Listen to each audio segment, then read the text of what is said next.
And as voters continue to go to the polls, we want to take a deeper look at the movement among voters of color compared to past election years. So we want to bring in 538's Alex Samuels and ABC News contributor and SiriusXM radio host Mike Muse for more on this. Thank you so much for being with us. And Alex, listen, you've written multiple columns exploring what is on the minds of voters of color this year. So what issues do they care about the most?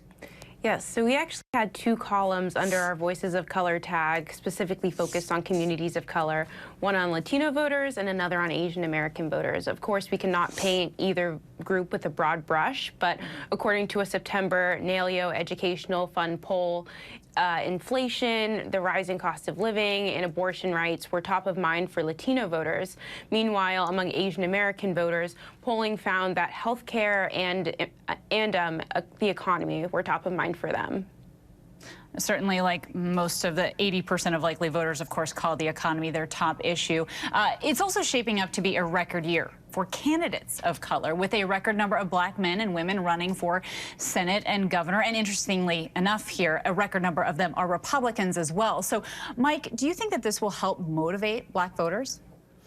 Absolutely. Representation matters. We talk about that often. And so when you're allowed and you're able to see black candidates, in particular at the top of the ticket, it is exciting to get people out to vote and to get the effort going. We talk a lot about the known candidates like Stacey Abrams and Wes Moore, but let's talk about lieutenant governors like Garland Gilchrist out of Michigan, Lieutenant Governor Mandela Barnes, who's going for Senate, and Chris Jones, who is vying for the governor mansion in Arkansas, going against Sarah Huckabee Sanders. It's an exciting time right now with a wide range of different type of candidates up and down the ticket. We could see coming out of tonight the first black female to come into the House of Representatives from the state of Pennsylvania. The same goes for the state of Tennessee. And so we're seeing also two record-breaking moments right now tonight. And Alex, to you, we talked about the importance of the economy among these voters. What specific kitchen table issues are they talking to you about? So much like the rest of the country, inflation is a huge issue on the minds of voters of color. For the small number that I spoke with for the column that we did, again, inflation was top of mind, but it wasn't just inflation when it came to economic issues. There were fears of a possible recession, increased cost of living. There were also concerns about job security as well. I think one interesting wrinkle that I found in doing these interviews, though, is that people are really sticking to their parties. So even if voters of color don't necessarily agree with all of the recent spending initiatives done by the Biden administration, they still told me that they were going to vote Democratic this fall. Well, that is interesting. And Mike, amid claims of voter suppression, we are already seeing record turnout, including places like Georgia, which passed a sweeping overhaul of election laws after 2020.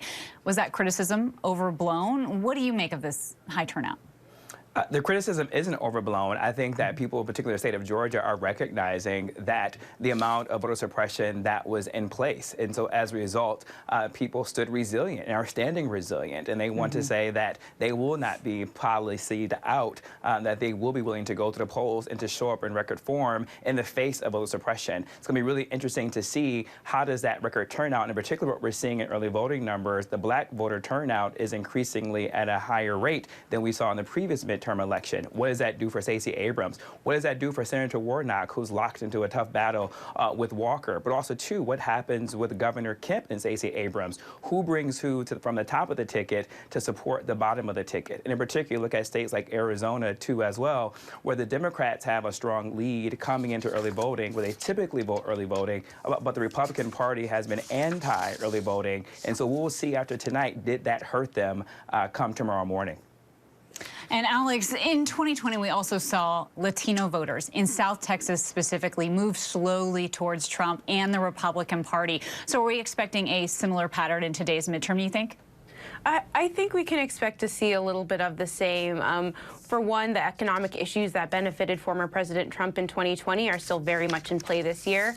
And number two, I think some of the immigration issues are really more salient for South Texans this year, more so than they were 2 years ago, because the number of migrant encounters at the southern border has increased over the past 2 years. Moreover, at least 2 of the 3 districts that we're watching in South South Texas, the 15th district, and the 34th look pretty much in a dead heat. So I think we can expect to see Republicans make more inroads in these districts, if not outright flip one or two of these seats.